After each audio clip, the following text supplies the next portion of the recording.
One of the key assets that cities have is access to information. So a lot of the different systems within the city produce information in the form of raw data. So there are things like traffic systems that detect the number of vehicles that are driving through intersections. There's data on the number of school lunches that are being distributed that can then actually be correlated to things like grade point average and how well students are doing in the classroom.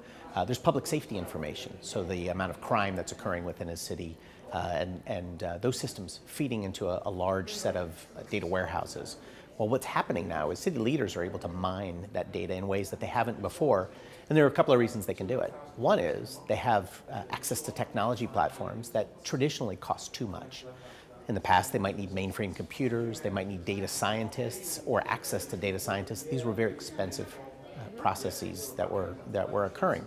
Well, today, anybody can be a data scientist. So it's very easy to have a user experience where somebody can look at information, they can mine their own questions using standard text. So it's not unusual or uncommon now for a city manager to be able to say, show me the amount of electricity that's being used in a specific neighborhood or a specific section of the city, and then start adding additional parameters like, now show me how much electricity is being used by this building or this floor on this particular building.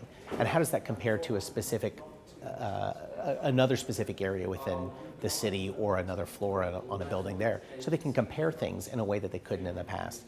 The end result is they are now seeing results that they wouldn't have really known how to ask the questions to in the past. But it's becoming much easier, and cities are starting to share this information. So we've seen a couple of recent examples that I think are worth noting. The first one is in Helsinki, Finland.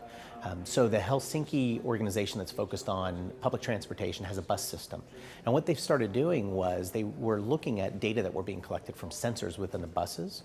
And one of the things that they realized was that there were certain buses that were having a certain amount of wear and tear on the bus. And they wanted to figure out why there was additional stress that was occurring on the physical infrastructure of the buses. And so they started looking at the data, and what they realized were there were certain areas of the city where there was hard braking or rapid acceleration.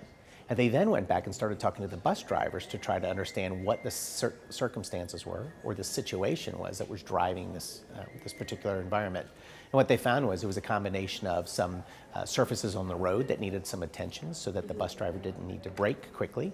And some of it was a little bit of additional education for the bus drivers so that they could accelerate in a manner that was more amenable to the people that were on the bus. And they noticed that after they changed the behaviors of the bus driver, they changed some of the physical infrastructure, they were then able to go back and realize that they're going to save about 150,000 gallons of fuel each year just by changing those patterns and behaviors.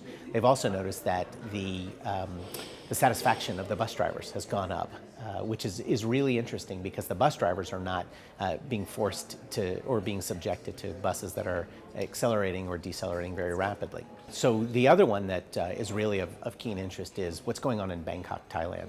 So they have a new system that's starting to look at information in a very different way than they had in the past. They're using big data, and the beauty is they're using big data with a Microsoft database. They're using SQL Server, but they're using some of the open source technologies around Hadoop.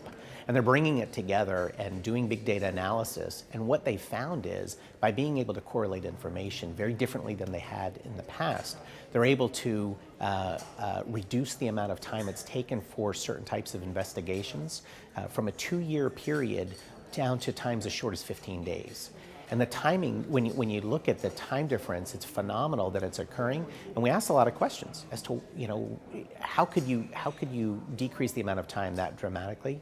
And the response has been very focused on it's the data. It's having access to the data and being able to correlate the data in ways they haven't in the past has really been enlightening for them, and it's helping them as they move forward from a public safety and justice perspective.